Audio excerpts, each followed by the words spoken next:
On va aller dans la parole de Dieu. Est-ce que vous pouvez ouvrir vos Bibles dans 1 Corinthiens 15 et on va commencer au verset 3. Et ce matin, j'aurais aimé parler un petit peu de la puissance de la grâce de Jésus-Christ dans ces derniers temps. Pourquoi ? Parce que dans les temps qui viennent, les temps qui sont juste devant nous, je crois que c'est clair pour tout le monde que la vie ne va pas devenir plus facile. Vous croyez qu'elle va devenir plus facile ? Non. Elle va devenir de plus en plus difficile, on le sait, et pour nous, ça n'est pas une mauvaise nouvelle. Pour le monde, c'est une mauvaise nouvelle. Et les gens, on nous dit même que les gens vont mourir de peur un jour à cause de ce qui va arriver. Mais pour nous, ça n'est pas une mauvaise nouvelle, ça n'est pas non plus l'annonce d'un malheur ou d'une catastrophe, parce qu'on sait que c'est dans le plan de Dieu. Vous êtes convaincus que c'est dans le plan de Dieu ? Il gère tout, il sait exactement ce qu'il fait et il a prévu le moyen de nous faire grandir pour affronter ces temps difficiles. Mais je crois que c'est clair pour chacun d'entre nous que cela étant, on a besoin de grandir. Vous êtes convaincus que vous avez besoin de grandir ? Moi, je sais qu'avec ce que je suis aujourd'hui, je ne pourrai pas tenir demain. Impossible, hein ? Et j'ai besoin que le Seigneur me travaille, me libère, qu'il repousse mes limites. On est encore tellement limité et qu'il m'équipe davantage. Je crois que c'est un temps aujourd'hui pour se fortifier, pour s'équiper, un peu comme Paul qui disait à son fils Timothée, « Fortifie-toi dans la grâce qui est en Jésus-Christ ». Il lui disait ça. Et l'Éternel disait aussi à Josué, « Fortifie-toi et prends courage ». Et quand on voit la suite de l'histoire, on sait qu'il en avait bien besoin. Et quand on voit la vie de tous ces témoins de la foi qui sont là dans la parole de Dieu, que ce soit dans l'Ancien Testament ou dans le Nouveau, quand on voit Joseph, quand on voit David, quand on voit Paul ensuite, on dirait que dans le naturel, tout a été préparé pour qu'il soit écrasé, fini, découragé. Et qu'est-ce qu'on voit ? Ça, c'est dans le naturel. Et qu'est-ce que l'on voit ? On voit tout le contraire. On voit une victoire totale. On voit des hommes qui maîtrisent la situation, qui sont calmes, qui sont sereins, qui discernent ce que Dieu est en train de faire. Et alors même qu'ils sont dans le feu et dans les situations les pires, ils maîtrisent totalement la situation et ils sont dans la victoire. C'est un paradoxe total. L'Évangile est une folie pour ceux qui périssent. C'est un scandale pour les Juifs, scandale pour les Juifs, folie pour ceux qui périssent. Mais pour nous, c'est une puissance de Dieu qui agit mystérieusement, mais ce mystère est en train de nous être révélé de plus en plus. Et on a besoin de lumière pour apprendre à puiser tous les jours dans la grâce sans laquelle on ne peut pas faire face. C'est impossible. On va être fini, écrasé, découragé, laminé, et ça, au fait, c'est le plan de l'ennemi. Il a préparé tout ça pour nous écraser. Mais le chrétien, plus on essaie de l'écraser, plus au contraire, il est dans la victoire. Quand il saisit, c'est ça le but, et c'est ça qu'on va essayer de regarder encore aujourd'hui. Qu'est-ce que Jésus a en réserve pour nous faire grandir ? Et on va voir comment la grâce travaillait ici dans la vie de Paul. « Je vous ai enseigné avant tout, dit-il, au verset 3, « comme je l'avais aussi reçu, que Christ est mort pour nos péchés, selon les Écritures. Il a été enseveli, il est ressuscité le 3e jour, selon les Écritures. Il est apparu à Céphas, puis aux 12. Ensuite, il est apparu à plus de 500 frères à la fois, dont la plupart sont encore vivants et dont quelques-uns sont morts. Ensuite, il est apparu à Jacques, puis à tous les apôtres. Après eux tous, il m'est apparu à moi comme à l'avorton, car je suis le moindre des apôtres. Je ne suis pas digne d'être appelé apôtre parce que j'ai persécuté l'Église de Dieu. » Voilà un peu comment l'apôtre Paul se voit, alors que nous le voyons comme l'homme le plus éminent de tout le Nouveau Testament, celui qui avait la plus grande révélation, celui qui a fondé les églises. Lui, comment il se voyait ? Il se voyait comme l'avorton, il dit. Il m'est apparu aussi comme à l'avorton. Et il considère tous ceux qui étaient avant lui, qui avaient côtoyé Jésus, Pierre, Jacques, tous les autres, et les 500 témoins qui avaient vu Jésus être enlevé au ciel. Et par rapport à tout cela, il se voit comme rien du tout. Il se voit comme insignifiant. Et il se voit, dit-il, comme l'avorton, parce que je ne suis pas digne d'être appelé apôtre, j'ai persécuté l'Église de Dieu. Donc ça nous montre que la grâce de Dieu fait un travail d'humilité dans notre cœur. Et aujourd'hui, moi aussi, je peux dire, je suis là par la grâce de Dieu.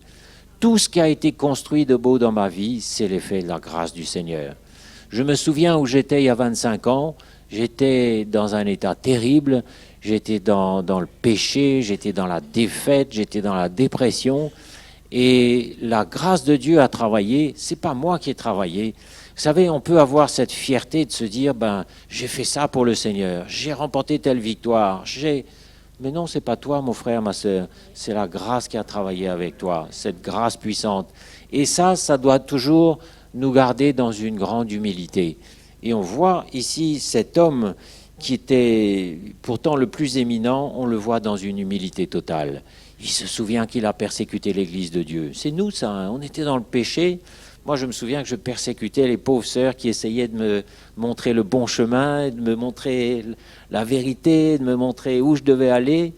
Et on a tous été des ennemis de Dieu, on a tous été de ceux qui l'ont cloué sur la croix. Et c'est pour ça que ça doit nous garder très, très humbles. Et cette humilité-là, c'est un trait de caractère du chrétien et ça va nous aider beaucoup parce que ça va faire un grand travail dans notre cœur de nous souvenir d'où nous venons et on voit le modèle ici. Verset 10, « Par la grâce de Dieu, je suis ce que je suis. » Ça, c'est un verset merveilleux. Sa grâce envers moi n'a pas été vaine, loin de là. J'ai travaillé plus que tous, non pas moi toutefois, mais la grâce de Dieu qui est avec moi. Donc, on voit que tout ce qu'il accomplit, tout ce qu'il fait, il sait que ce n'est pas lui qui est en train de le faire. Il sait que c'est le Seigneur à travers lui. Et pour nous aussi, regardez tout le chemin que le Seigneur vous a fait parcourir. C'est quand même quelque chose. Il y en a plein ici qui devraient être partis depuis longtemps, finis, découragés, écrasés. Et nous tous, au fait. Hein. Mais pourquoi on est toujours là ? C'est parce que cette grâce qui est là en nous, elle travaille tous les jours. Elle nous dit continue, relève-toi, pardonne, relâche, persévère. À chaque instant, elle travaille en nous. Et il faut être bien conscient que ce n'est pas moi qui travaille, mais c'est cette grâce-là qui travaille. Parce que moi, je me serais rebellé, je me serais découragé, j'aurais tout envoyé promener depuis bien longtemps.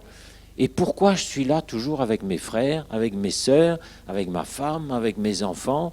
C'est parce qu'il y a une grâce qui travaille. Et si elle a travaillé suffisamment pour que je sois encore debout aujourd'hui, elle a besoin de travailler encore bien plus demain à travers tout ce que je vais traverser. Et c'est pour ça qu'on a besoin de puiser dedans tous les jours. Et moi, j'aime quand j'entends des témoignages de victoire.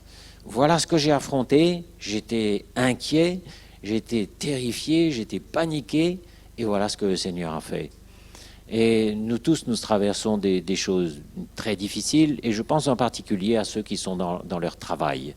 Le travail est un monde impitoyable aujourd'hui, et personne ne pourra l'affronter sans cette grâce de Dieu puissante pour le soutenir. Et là, je sais, j'ai eu un petit aperçu combien il peut faire des miracles, mais il en fera encore. Mais personne de nous ne doit aller dans la vie avec ses propres forces, avec son habileté, avec son passé, avec tout ce qu'il est capable de faire. Ma capacité, regardez comment lui, il a considéré ça. Il a regardé ça comme de la boue. C'est quand même une image frappante, hein. Donc, mes diplômes, mon intelligence, ma capacité à organiser. Vous savez, on sent qu'on a du potentiel en nous. On sait qu'on a des capacités, on a de la force, on est capable de résoudre beaucoup de choses. Mais bénissez le Seigneur quand il vous emmène à voir que là, vous n'y arrivez pas.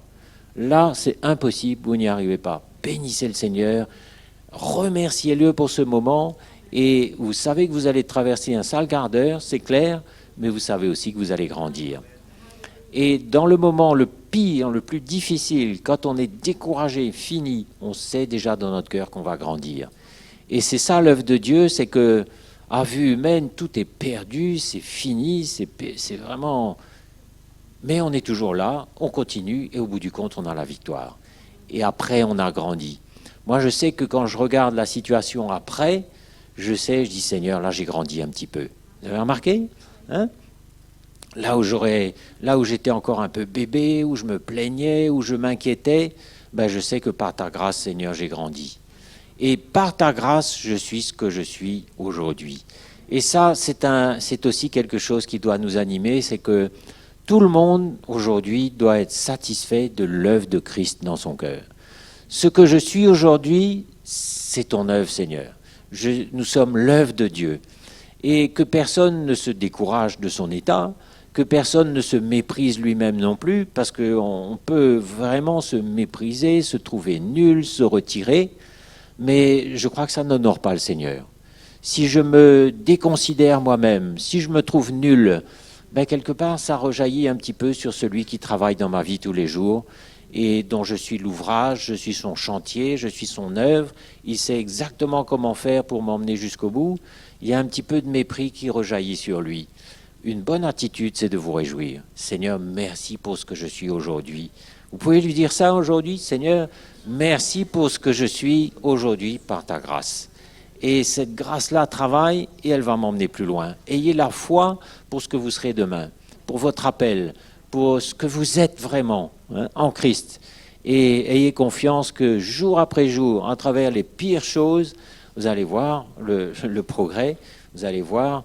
Vous savez, le Seigneur est capable de nous faire passer par des moments où on est flanqué par terre, fini, découragé, tout est démoli, mais il a le pouvoir de tout reconstruire d'une autre façon. C'est extraordinaire.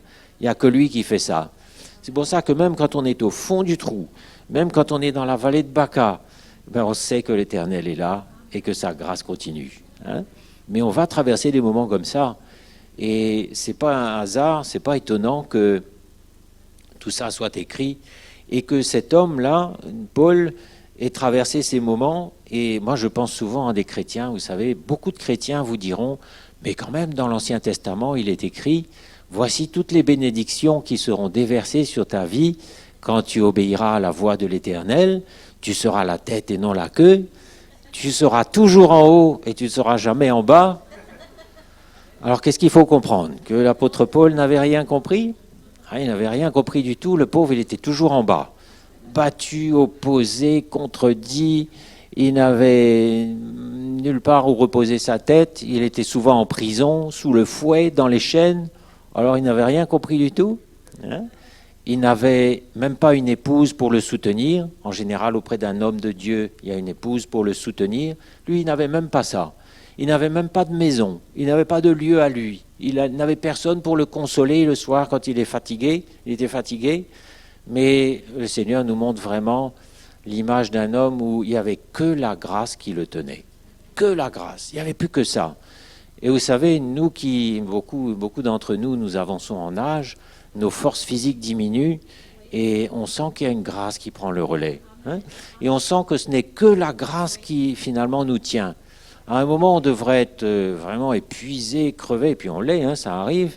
Mais à un moment, quand on doit partir faire l'œuvre de Dieu, il y a quelque chose qui prend le relais. Il y a une force qui agit et qui nous permet de continuer. Ça, c'est la grâce qui va travailler de plus en plus dans nos vies.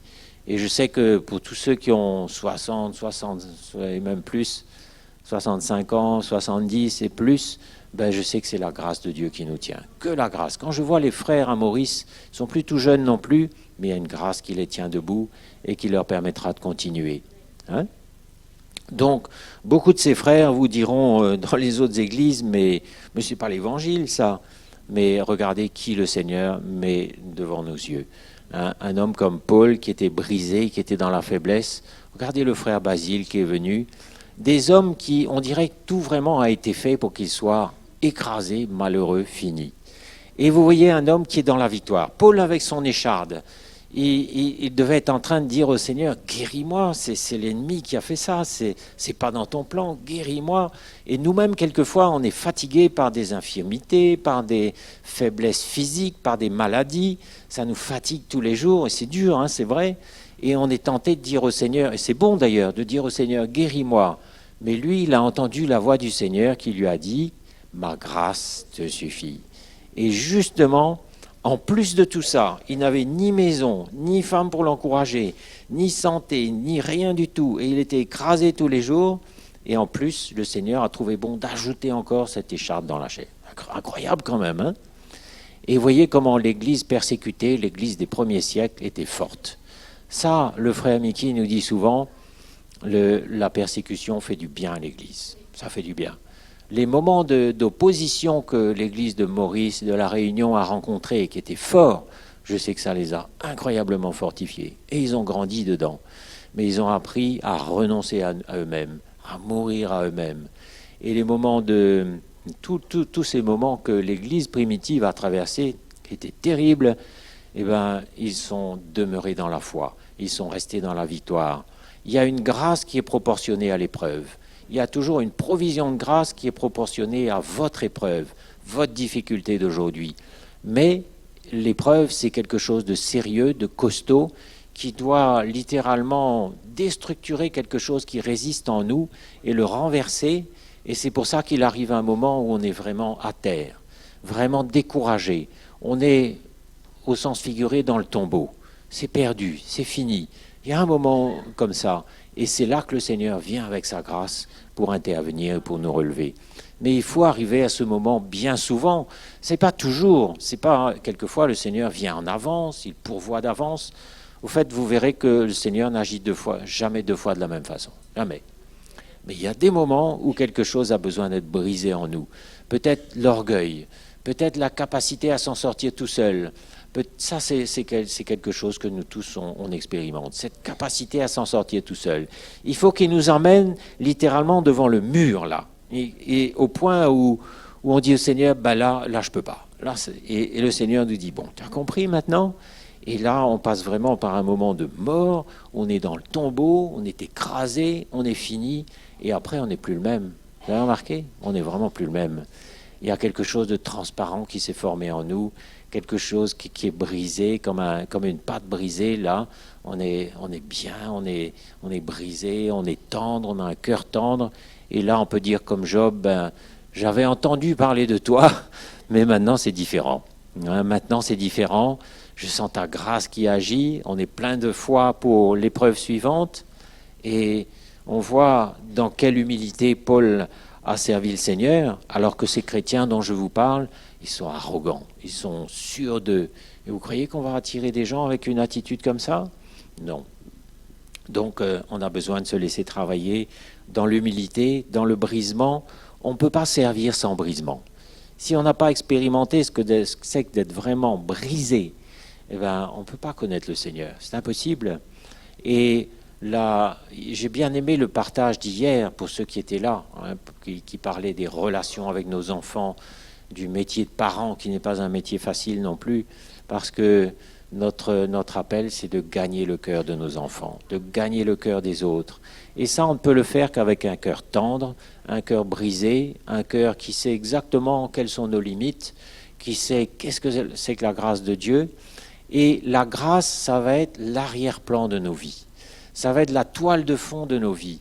Ce cœur plein de grâce, c'est-à-dire plein de pardon, de compréhension, d'empathie, de miséricorde, où on se met à la place de l'autre, où on lui tend la main, et notre attitude donne la mesure de l'œuvre de Dieu en nous. Si je suis agacé par mon enfant, on disait ça hier, mais ça vaut la peine de revenir dessus. Si je suis fatigué par un tel, énervé par l'autre, si je ne supporte plus mon enfant, ben c'est tout simplement un signe que le Seigneur te dit « j'ai besoin de faire une œuvre ». Humilie-toi. Et là, c'est pas la peine de continuer à s'énerver après les autres, mais simplement de reconnaître nos limites. Là, Seigneur, je suis limité. Là, je suis charnel. Là, j'ai besoin d'une œuvre de toi. Et la seule chose à faire, c'est de vous humilier. Vous humilier devant le Seigneur, vous humilier devant votre enfant, de reconnaître que vous êtes dur, que vous êtes légaliste, que vous êtes encore rempli de vous-même, que vous n'avez ni patience, ni le cœur de Dieu, ni l'amour de Dieu, et que vous avez besoin d'une œuvre puissante dans votre cœur. Et vous savez, tant que vous restez sur place, sur le chemin là, que vous ne fuyez pas, tout est possible. Rien n'est perdu. Il n'y a rien qui soit perdu, qui soit trop tard. Mais surtout, restez là. Restez là, laissez-vous travailler, et vous verrez, le Seigneur va repousser vos limites. Et repousser, et repousser. Et vous arriverez à aimer les gens que vous n'aimez pas. Vous arriverez à vous réconcilier, le Seigneur vous réconciliera avec votre adolescent rebelle, avec l'un, avec l'autre que vous n'arrivez pas à aimer. Moi, je crois qu'il y a une grâce qui est là. C'est ça que je veux essayer de vous montrer. Il y a une grâce qui est là, mais ça passe par reconnaître mon état. Vous m'humiliez, dire au Seigneur, je suis limité, je suis un homme charnel, j'ai passé à côté complètement avec mes enfants. Ça nous arrive à tous, nous, on a complètement passé à côté, on a pleuré ensemble, on s'est humilié, on a cherché le Seigneur, mais le Seigneur a réparé ce que nous avions abîmé. savez, si vous avez un bon cœur, vous faites des bêtises, le Seigneur vous aidera à réparer. Il vous redonnera ce que vous avez ce que vous avez perdu. Parce qu'on peut perdre ses enfants, on peut perdre l'amitié de quelqu'un, on peut perdre mais la grâce qui travaille notre cœur va nous aider à gagner le cœur de l'autre. Et quand on a gagné le cœur de l'autre, là on peut parler dans la vérité. La grâce et la vérité, ça marche ensemble. Un cœur de grâce, ça vous ouvrira la porte pour parler dans la vérité. Et il faut parler dans la vérité. Mais si l'autre connaît votre cœur, si c'est votre enfant et qu'il connaît votre cœur, vous aurez accès pour parler. Mais s'il n'a pas ressenti votre cœur jusqu'à présent et que vous essayez d'appliquer une discipline, oubliez, il va se braquer, il va se fermer et il va s'en aller. C'est aussi clair, aussi simple que ça. Donc, ces situations-là, mes frères et sœurs, ne sont pas des échecs, des humiliations, mais tout simplement des situations de reconnaître qu'on a besoin de la grâce de Dieu. J'ai besoin de plus de ta grâce, j'ai besoin de plus de ton œuvre. Et là, le Seigneur nous fait grâce, il nous relève et il nous équipe. Hein? Et on a un exemple ici de Paul. Et au fait, ce que je vois, c'est qu'il avait vraiment renoncé à lui-même. Il y a un moment aussi où Basile nous l'a dit, il a demandé sa guérison, et il ne l'a pas reçue, mais il y a un moment où il a renoncé à lui-même, à son plan, à sa volonté. Et le Seigneur nous emmène à renoncer à beaucoup de choses, hein, à renoncer même à renoncer à nos plans, à renoncer à ce que nous aimerions, ou à l'image que nous nous faisons de nous-mêmes, ou à notre fierté. Il y a une honte aussi qu'il faut arriver à supporter, quelquefois. Hein. On est humilié, on est vu comme on n'aimerait pas être vu, parce que le Seigneur est en train de travailler, il nous fait passer par un point bas dans notre vie, et on est dépouillé. Ça, c'est une espèce de honte, mais est-ce que le Seigneur lui-même n'a pas supporté ça ? Il était considéré comme frappé de Dieu, humilié, et je ne sais plus quoi encore. Hein, et nous n'avons porté aucune attention à lui. Mais il y a des moments comme ça qu'il faut traverser tout simplement. On traverse, et on dit « Seigneur, aide-moi ». Et c'est là que la grâce nous aide à supporter patiemment. Supporter patiemment. Ça aussi, c'est un programme, parce que le Seigneur ne va pas intervenir comme ça, instantanément, et nous délivrer. Mais il faut que la patience accomplisse son œuvre en nous. Il faut qu'on devienne persévérant. Et moi, je ne connais personne que le Seigneur ne délivre pas de l'épreuve. Et c'est une joie, après, par exemple, avoir eu un adolescent rebelle, contredisant, en danger, prêt à partir de la maison, quelques années plus tard, après avoir persévéré, cherché le Seigneur, de voir que le Seigneur a tout restauré. Il a rétabli la relation. Et il a fait de cet adolescent-là quelqu'un qui se confie en nous, dont nous sommes les plus fidèles confidents, qui nous dit tout, qui est transparent, qui nous dit ses faiblesses, qui veut qu'on prie avec lui, qui ne veut plus quitter la maison. Ça, c'est l'héritage de ceux qui persévèrent, et c'est l'œuvre de la grâce de Dieu en nous. Vous savez, naturellement, le cœur de l'homme est légaliste. Naturellement. Parce que le légalisme, c'est la manifestation d'un cœur dur. Un cœur dur, automatiquement, il va être légaliste. C'est-à-dire qu'il va demander à autrui ce que lui-même ne fait pas. Il va mettre une demande sur quelqu'un alors que lui-même n'est pas conforme à cette demande. Il va mettre la loi. Il va fatiguer, et alors que dans la grâce, au contraire, on accepte l'autre comme il est. Ça c'est le miracle de la grâce, d'accepter l'autre comme il est. Et maintenant, mon enfant, mon adolescent, il ne mérite plus. Il ne m'énerve plus, il y a une œuvre qui s'est faite, et je vais bien faire la part des choses entre ce qui est inacceptable, et là je parle dans la vérité, et ce qui est d'un enfant. Un enfant, c'est normal qu'il fasse des bêtises, c'est normal qu'il ne fasse pas la vaisselle tous les jours, c'est normal que... Il y a beaucoup de choses qui sont normales. Ce sont des enfants, ce ne sont que des enfants, mais au moins, j'ai de la patience, je peux accueillir, je peux supporter. Si le soir, les choses ne sont pas faites comme j'aurais aimé, c'est pas grave, je me dis Seigneur, c'est pas quelque chose d'essentiel, mais au moins il n'y a plus d'irritation, mais il y a le cœur de Jésus. Le Seigneur nous donne un mari, une femme pour travailler notre cœur. Il nous donne des frères et des sœurs pour travailler notre cœur, uniquement. C'est pour ça qu'il nous a fait différents, très différents. Et c'est pour ça que bénissez le Seigneur s'il y a des gens que vous avez du mal à aimer autour de vous. Ah oui, bénissez le Seigneur pour ça, parce que c'est le signe d'un progrès qui va se faire dans la douleur, qui va se faire dans les pleurs, dans les larmes, dans la croix, dans une mort à soi-même, mais vous aurez tellement une fierté un jour, une joie, de dire Seigneur, j'arrive à l'aimer maintenant. C'est une œuvre, c'est vrai en moi, c'est une joie. Et il n'y a pas de meilleur signe de l'œuvre de Dieu que d'entendre une femme qui dit de son mari, il a changé. Ah, il a changé, il n'est plus comme ça, il a changé. Ça, c'est le signe de l'œuvre de Dieu. Et cette grâce-là travaille.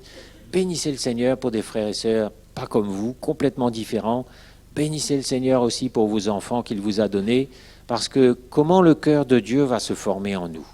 Bon, il y a beaucoup de façons, hein. Ceux qui n'ont pas d'enfants, ne vous découragez pas, ou qui n'en ont pas encore, ou qui n'en ont pas eu. Mais c'est un des moyens par lequel le Seigneur forme son cœur en nous. Si j'arrive à aimer mon enfant avec le cœur de Dieu, si j'arrive à avoir la patience qu'il a, la foi qu'il a, pour tout supporter, pour espérer jusqu'au bout, pour aimer sans condition. Vous savez, on est tellement dans ce mode-là de bien faire ressentir, oui, je t'aime, mais... Et puis on sent qu'il y a bien une limite, quoi. Et une fois que la limite est franchie, ben, prends tes clics et tes claques, quitte la maison et débrouille-toi. Hein? Le cœur de l'homme est comme ça. Il est dur, il est légaliste, mais je crois que nos enfants... Moi, j'aime bien parler de la famille parce que le Seigneur m'a tellement travaillé là-dedans. Le cœur de notre enfant, au fait, il est fait pour que j'apprenne le cœur de Dieu, pour que j'apprenne à manifester son cœur, sa patience. Et si j'arrive à gagner le cœur de l'autre, ben là, c'est gagné. Hein? Là, la victoire est acquise. Et ça crée une plateforme idéale pour que l'autre se sente à l'aise, pour qu'il grandisse, et un enfant qui se sent aimé, qui sent le cœur de Dieu à la maison, ben, il va grandir. Il va s'épanouir, et même s'il y a un peu de rébellion, bon, c'est normal ça, c'est tout à fait normal, mais fondamentalement, il sait ce qui est vrai. Hein. Peut-être il vous envoie promener un petit peu, vous le recadrez, mais au fond de son cœur, il sait ce qui est vrai, et il sait ce qui n'est pas vrai aussi. Et si je suis une femme qui n'a plus de mari, ou un mari qui n'a plus d'épouse, ben, comme disait Bruno hier, le Seigneur est capable de pourvoir. Il est capable de faire pourvoir ce qu'il manque. Sinon, ça voudrait dire qu'il est injuste et que dans ce cas-là, c'est pas possible. Le Seigneur est capable de pourvoir et de fournir, d'équiper la personne qui est seule pour faire ce qu'il faut. Le Seigneur a équipé Paul. Hein. Il n'avait pas de femme à côté de lui pour le soutenir. J'essaie d'imaginer la situation. Mais le Seigneur était tout pour lui, absolument tout. Alors qu'il n'avait rien. Ni argent, ni maison, ni femme, ni enfant. Il n'avait rien de tout ça. Et en plus, il était écrasé, persécuté, opposé, emprisonné, battu. Et en plus, le Seigneur a rajouté une écharpe dans sa chair. Oh. Et il était dans la victoire tous les jours. Bon, ça nous donne une image de jusqu'où cette puissance de la grâce peut nous équiper. Et ça nous montre jusqu'où on va aller, parce qu'on va aller, nous aussi, bien loin. Hein. Le Seigneur va vous faire grandir. C'est pour ça qu'aujourd'hui, équipez-vous. Aujourd'hui, laissez le Seigneur travailler. Et il n'y a aucune catastrophe qui soit irréparable. Le Seigneur est là, mais je vous annonce que vous allez grandir. Hein? Bon, allez, on va aller un petit peu plus loin. Dans 2 Corinthiens 1, verset 8.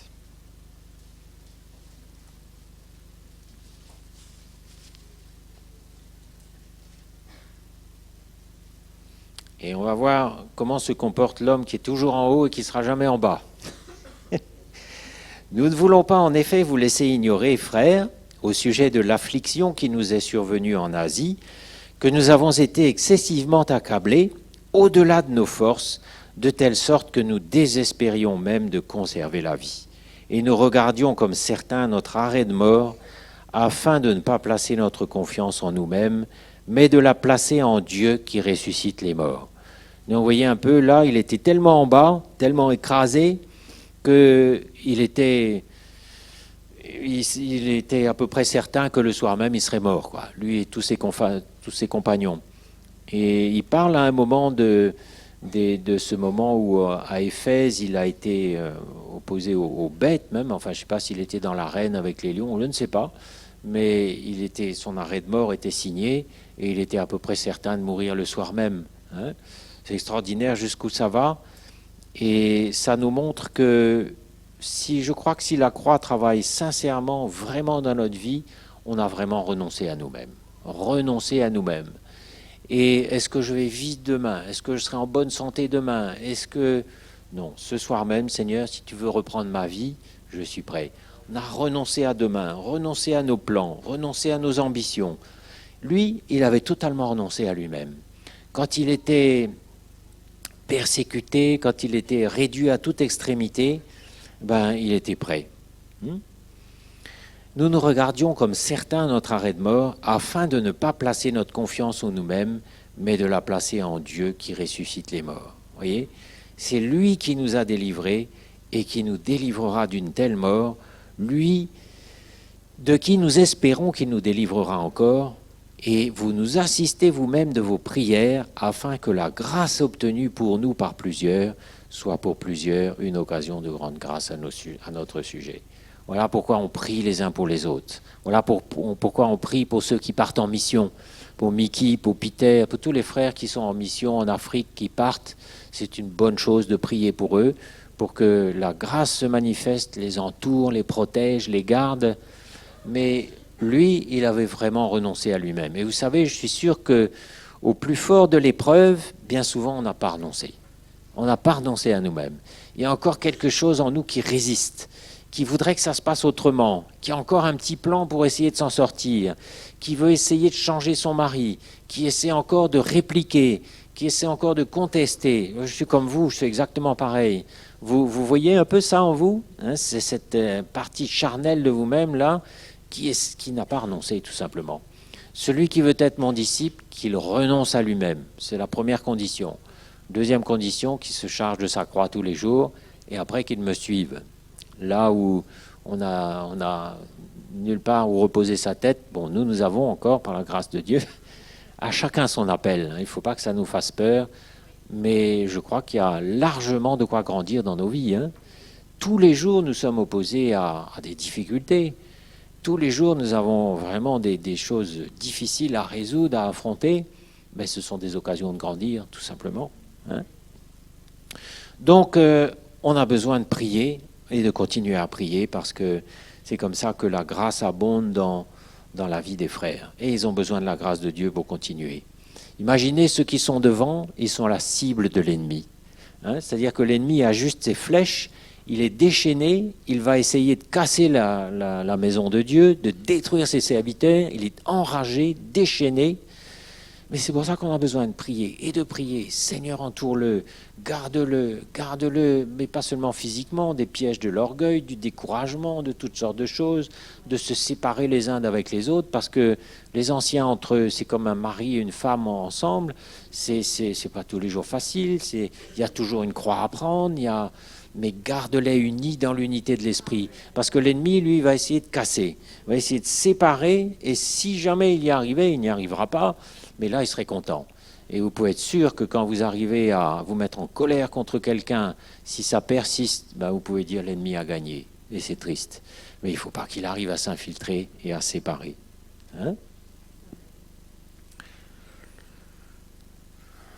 2 Corinthiens 6, verset 4.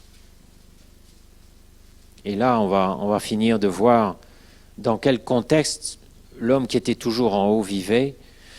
Et ça va nous aider à considérer que nous aussi, nous aurons de plus en plus de difficultés dans la vie. De plus en plus. Et je crois qu'un chrétien qui est combatif, il va prendre ça de la bonne façon.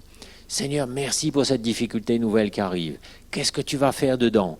Est-ce que tu veux former ma patience? Est-ce que tu veux briser mon orgueil? Moi, je sais qu'il y a des moments où le Seigneur travaille d'une certaine façon pour briser mon orgueil. Et c'est brisant, c'est humiliant, mais l'orgueil, c'est tellement attaché à nous. Et je sais quand le Seigneur travaille ça, et j'ai appris à dire merci. Parce qu'on peut se mettre en colère contre X, contre Y, on peut vraiment, vous savez, ce qui nous anime.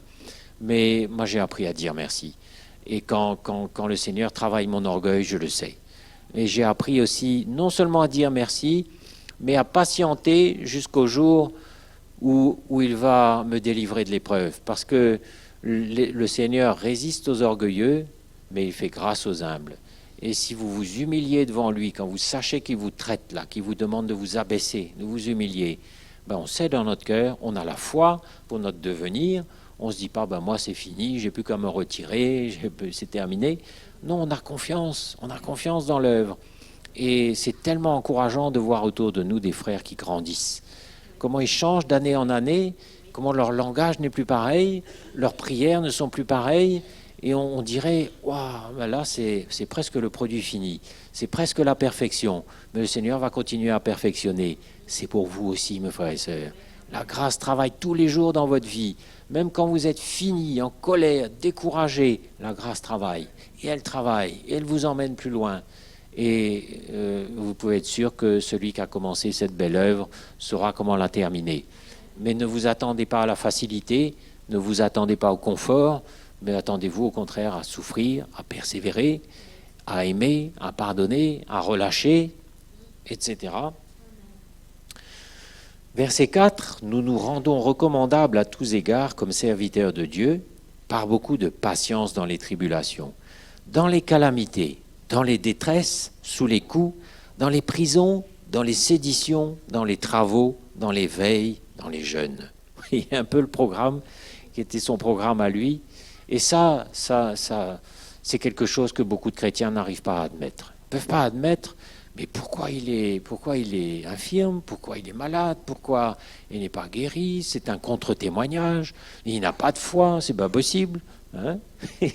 Et quand vous voyez Basile qui est rayonnant, qui ne se plaint jamais, qui est plein de foi, qui est rempli de joie, qui encourage tout le monde, voilà une démonstration encore que le Seigneur met sous nos yeux. Mais beaucoup de chrétiens auraient préféré qu'il prenne ses béquilles, qu'il se lève et qu'il soit guéri. Ah non, le Seigneur ne travaille pas comme ça. Et ça n'empêche pas que Jésus guérit. Jésus guérit. Et j'ai entendu récemment encore le témoignage d'un cancer guéri. Une sœur qui a persévéré, qui a continué, qui ne s'est pas découragée. Aujourd'hui, elle est guérie. Hein. Mais il ne faut pas tirer la conclusion, elle a été guérie, donc je serai guéri. Le Seigneur ne fait jamais deux fois la même chose. Donc, qu'est-ce qu'il va faire? Demandez-lui. Hein, il vous dira. Cherchez-le. Seigneur, qu'est-ce que tu vas faire dans cette situation?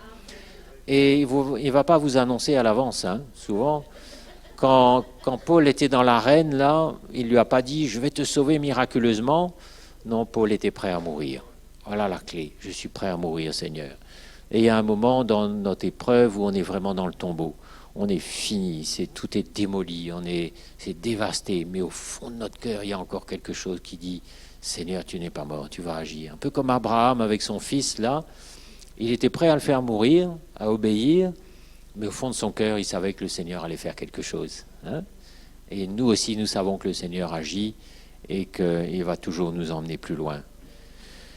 Dans les travaux, dans les veilles, dans les jeûnes, il était toujours en bas, le pauvre. Par la pureté, par la connaissance, par la longanimité. Qu'est-ce que c'est la longanimité? J'ai regardé la définition dans le Larousse. C'est à la fois la patience et la bonté pour pardonner. Hein? La longanimité. Par la bonté, par l'Esprit Saint, par un amour sincère, par la parole de vérité, par la puissance de Dieu, par les armes offensives et défensives de la justice, au milieu de la gloire et de l'ignominie, comme son maître Jésus, qui a méprisé l'ignominie, au milieu de la mauvaise et de la bonne réputation. Ça aussi, c'est un travail. Il y a des jours où on a mauvaise réputation dans son travail. On est bon à jeter aux chiens, on n'est plus bon à rien. On est méprisé, rejeté. Ça arrive dans notre travail. Hein. Mais combien de fois le Seigneur m'a montré, ton chef, c'est pas Dieu. Hein. Il faut savoir de qui nous dépendons. Et peu importe l'opinion des hommes, on a besoin d'apprendre à affronter ça. Les hommes ne sont pas Dieu. Ils m'aiment, tant mieux. Ils m'aiment plus, c'est pas grave. Le Seigneur m'aime toujours. Et s'il y a des amis qui se détournent, la famille qui me persécute, si mon chef me fait la vie dure, s'il veut plus de moi, le Seigneur m'aime toujours, son plan n'a pas changé.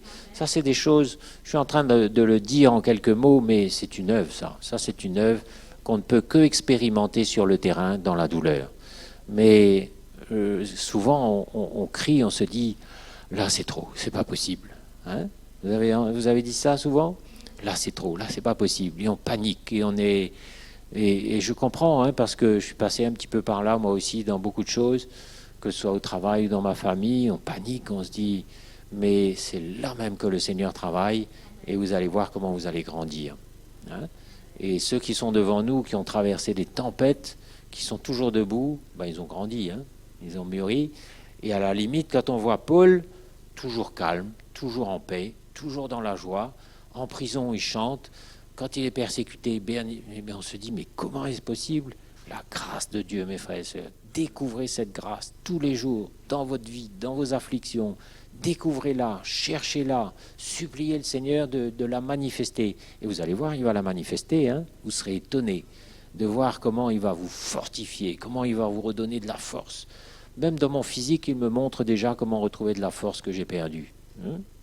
Parce que notre corps physique, il ne faut pas le mépriser, c'est un outil que Dieu nous donne pour le servir. Et il faut en prendre soin, hein, parce que on nous dit que la parole nous dit qu'il faut que le jour où Jésus reviendra, nous ayons conservé notre âme, notre esprit et notre corps dans la pureté, dans le... Hein, je ne sais plus en quel terme c'est dit, mais notre corps, il faut en prendre soin aussi. C'est un outil qui est... il faut l'emmener jusqu'au bout. Hein, et ça impose quelquefois un petit régime, un peu de sport, un peu d'exercice physique. Bon, on ne va pas rentrer dans tout ça. Mais on a besoin de prendre soin de notre corps, et ça passe souvent par la croix aussi, par des privations. J'aimais telle chose, je ne prends plus. J'aimais ça, je vais modérer un petit peu. Une discipline, hein, parce que le disciple, il veut aller jusqu'au bout de la course, et il ne veut pas faiblir au kilomètre 39, là, parce qu'il est en hypoglycémie, mais il sait que le dernier kilomètre, ça va être le plus dur, et c'est là que son régime va être prépondérant, que toute sa préparation physique d'avant va porter ses fruits. Vous savez, ça porte ses fruits, hein, notre façon de vivre, notre style de vie, notre rythme de sommeil, la façon dont on gère notre énergie, notre régime alimentaire, tout compte. Mais je crois que si on aime le Seigneur et qu'on veut aller jusqu'au bout, on va tout faire pour s'équiper, pour aller jusqu'au bout. La longanimité, la bonté, l'Esprit Saint, un amour sincère, la parole de vérité, par la puissance de Dieu, par les armes offensives et défensives de la justice, au milieu de la gloire et de l'ignominie. Il y a des jours où les hommes nous portent au nu, il y a d'autres où ils nous descendent plus bas que terre, étant regardés comme imposteurs. Un imposteur, c'est quelqu'un qui dit des choses fausses, qui n'a aucune légitimité. Voilà, c'est quelqu'un qui n'a pas de légitimité, un imposteur. C'est exactement ça. Hein, on dit, mais qu'est-ce que c'est que cet homme-là? De quoi il parle? C'est un imposteur, quoique véridique. Comme inconnu, on n'est pas très connu ici. Hein, on n'est pas... Qui sait qu'il y a une église ici dans le sous-sol du centre commercial des Créneaux? Comme inconnu, quoique bien connu. Comme mourant, et voici nous vivons. Combien de fois les Juifs ont cru que Paul était mort, hein? Ils ont dit, là c'est fini, on l'a lapidé, il est mort. Mais pas du tout, les frères l'ont redescendu au bout d'une corde dans une nacelle le long de la muraille, et il était toujours vivant. Et il a continué. On ne se débarrasse pas du plan de Dieu comme ça. Et nous aussi, quelquefois, les gens se disent, ah, il est à terre, hein, là il est fini. Et je suis sûr que les opposants, ceux qui s'opposent là, Maurice, contre le plan de Dieu, l'avancée du plan de Dieu, souvent, ils ont essayé des campagnes de calomnie, essayé toutes sortes de choses, mais les portes du séjour des morts ne prévaudront point contre le plan de Dieu. Rien ne pourra s'opposer. Comme mourants, et voici nous vivons, comme châtiés, quoique non mis à mort. Jésus a apparu comme châtié, comme frappé de Dieu, nous dit Ésaïe 53. Comme attristés, et nous sommes toujours joyeux, comme pauvres, et nous en enrichissons beaucoup, et comme n'ayant rien, et nous possédons toutes choses. Voilà un beau programme. Hein.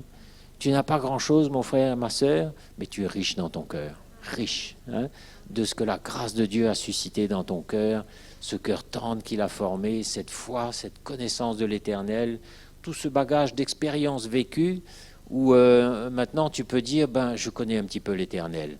Et puis lui aussi me connaît. Vous savez qu'il a besoin de vous connaître, et qu'à travers tout ce que vous vivez, il a besoin de vous connaître. Et c'est bon de dialoguer avec lui, de parler avec lui, et de lui dire, Seigneur, là je ne comprends pas, là je suis fatigué, là voilà ce qui se passe dans mon cœur, comme vous parleriez à un ami, exactement. Dire, Seigneur, là j'en ai marre, là je ne supporte plus. Il faut lui parler simplement de votre cœur. Il ne s'agit pas de critiquer, de se lamenter, de se plaindre, mais il a besoin de vous entendre, de savoir ce qu'il y a dans votre cœur. Il a besoin de voir vos réactions aussi. Et là, il parle. Il vous dit, ben, tu vois comment tu réagis, tu vois comment tu aimes ton enfant, tu vois comme tu es rempli de loi, comment tu es légaliste, comment tu l'as découragé. Laisse-moi faire maintenant, cherche une œuvre, je vais t'aider. Tout n'est pas fini, mais tu vas voir ce que je vais faire. Hein? Cette grâce-là, mes frères et sœurs, on a besoin de la découvrir. Comme n'ayant rien et nous possédons toutes choses. Vous savez, celui qui se confie en l'Éternel, il possède toutes choses. Moi, je me souviens d'un évangéliste qui avait écrit un bouquin et il servait le Seigneur, il voyageait de par le monde et il n'avait rien non plus dans ses poches, il n'avait absolument rien. Et puis un jour, il a été invité à voyager en première classe dans un avion privé. Il disait au Seigneur, comment est-ce possible? Et le Seigneur lui disait, ben, j'ai tout pour toi. Hein? Tu n'as absolument rien à toi, ni finance, ni rien. Mais si c'est ma volonté aujourd'hui de te faire voyager en avion, en première classe, dans un fauteuil de luxe, je peux. Et le lendemain, bien sûr, c'était tout différent. Mais celui qui se confie en Dieu, qui n'a plus rien, mais qui se confie en lui, mais tout est pour lui, tout est à lui. Il peut profiter de tout, peut jouir de tout. Et en plus, il n'a pas les soucis du propriétaire de l'avion. Hein? Tout est à nous. Et parce que le propriétaire, il a beaucoup de soucis. Hein. Vous savez, moi, je n'envie pas ceux qui ont beaucoup de moyens parce qu'ils ont beaucoup de soucis aussi. Vraiment, je ne voudrais pas. Et souvent, je me dis, j'ai pas grand-chose, mais alors, quel repos. Hein, vraiment, quel repos. Vous savez, les biens de ce monde, si on les a, tant mieux. Il n'y a aucun problème. Mais il ne faut pas les rechercher. Je crois que c'est le Seigneur qui nous donne des choses. Si le Seigneur t'a donné, super, glorifie-le. Mais surtout, n'essaie pas de prendre ça, parce que tu vas voir, ça va être une source de soucis, ça va être catastrophique. Un peu comme la voiture que Peter Mackenzie avait achetée un jour, il nous l'a dit nous-mêmes, il nous a raconté. Il avait envie de cette voiture, il pensait que c'était logique, c'était rationnel, c'était bien, c'était super. Et une fois qu'il a eu cette voiture, il nous disait en riant, je dis que des catastrophes, que des pannes, que des factures, que des ennuis. Hein? Donc attendez que le Seigneur vous donne ce qu'il veut vous donner. Ayez la patience de persévérer, d'attendre. Et quelquefois c'est dur parce qu'on n'a plus grand-chose, mais quand il va vous donner même une petite chose, vous saurez que c'est lui, ça va vous remplir de joie. Et quand il voudra vous combler de tout ce qu'il a de meilleur, ah là vous serez dans la joie parce que vous saurez que ça vient de lui. Vous saurez que vous n'avez pas essayé de prendre là. Et ça, c'est un réflexe chez nous aussi. On est impatient, on veut prendre. Alors, on fait un petit crédit s'il faut. Ou alors, si on est un jeune, on veut absolument se marier, on force un petit peu les choses, on ne peut pas attendre. Mais le Seigneur nous dit, attends, patiente, laisse-moi te donner. C'est moi qui te donne. Il ne faut pas que tu prennes en te disant, c'est le plan de Dieu, ça va aller. Mais laisse-moi te donner ce que j'ai pour toi en mon temps. Quand c'est le temps de Dieu et le plan de Dieu, il n'y a plus aucun obstacle. Tout est clair, tout est ouvert. Et là, ça marche du premier coup. Hein? Mais il faut que la grâce travaille un peu dans nos cœurs, non? Croyez pas? Mais je crois qu'il y a des grandes choses devant, mes frères, des grandes choses, des victoires, des moments où le Seigneur va vous combler de joie, des moments où vous allez pleurer, mais au moins c'est une vie intéressante, hein? C'est une vie riche. On ne s'ennuie pas, mais la victoire est assurée. Mais nous avons besoin de découvrir cette grâce. Seigneur, montre-moi encore ta grâce. Aide-moi encore à la découvrir, à puiser dedans, à grandir, à persévérer avec toi, à souffrir avec toi. Et mes épaules vont s'élargir. Hein? Je ne vais plus faiblir, m'inquiéter pour rien. Je vais apprendre à réparer ce que j'ai abîmé. Et dans la grâce, il y a une plateforme merveilleuse pour gagner le cœur des gens. Quand vous êtes rempli de grâce, on a envie de vous suivre. Quand vous êtes rempli de loi, on a envie de vous fuir. Simple, hein, comme équation, très très simple. Et si vos enfants sont irrités, revenez à vous-même. Et chaque fois que j'irritais mes enfants, chaque fois que mes enfants m'énervaient, le Seigneur me disait, mais c'est toi qui es redevenu légaliste là. Chaque fois. Et chaque fois que je m'humiliais, je faisais la démarche de revenir vers lui, je voyais mon état, aussitôt mon enfant changeait et tout rentrait dans l'ordre. Mais l'Évangile nous montrera toujours, c'est moi le problème. C'est moi le problème, c'est moi qui ai besoin de grandir. C'est pas mon enfant le problème, et c'est pas mon mari, c'est pas ma femme, mais c'est moi le problème. Seigneur, fais-moi grâce, pardonne-moi. et on s'humilie, et on crie, on se repent. Et là, il y a une œuvre de grâce qui attendrit, qui brise, qui déstructure ce qui doit être déstructuré. Il y a des choses qui ont besoin de voler en éclats dans nos vies. Qui, vous savez, c'est comme un truc qui résiste là sur un chantier, vous secouez. Moi, je me souviens, j'étais là avec Bruno un jour, et on tapait sur ce truc-là pour essayer de casser le béton armé, pour faire passer le tuyau que vous voyez là, le tuyau de chauffage central.